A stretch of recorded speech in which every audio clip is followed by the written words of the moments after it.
Je m'appelle Sarah Haddadi, je suis responsable du développement RH et de la RSE pour le groupe Chopard.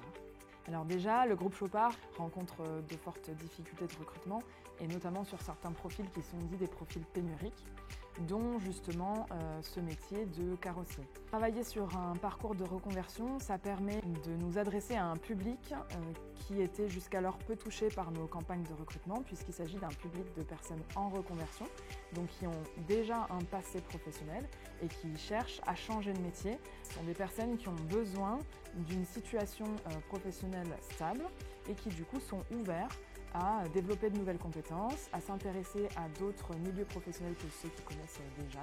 Et pour nous, c'est du coup des personnes qui nous apportent une vraie richesse puisque de la diversité. En 2023, le groupe Chopard a décidé de s'engager sur un programme pour améliorer l'impact que le groupe peut avoir sur l'environnement mais aussi sur la société en général. Donc nous avons formalisé une stratégie RSE avec des axes de progrès, des axes d'engagement pour lesquels nous avons fixé des objectifs opérationnels à atteindre jusqu'en 2030.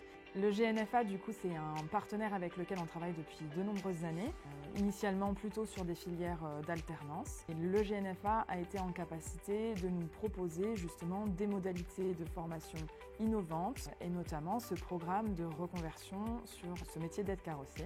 On était très satisfaits de se lancer dans ce projet avec le GNFA puisque du coup c'est une nouvelle étape à notre partenariat. La qualité des formations qui sont réalisées, la qualité aussi du matériel proposé, l'aspect technique que le GNFA peut nous mettre à disposition, tout ça sont des éléments qui nous ont encore plus convaincus d'aller sur ce programme avec le GNFA. Donc on n'a aucun doute sur le succès qu'aura cette première promotion du Reboost Carrosserie.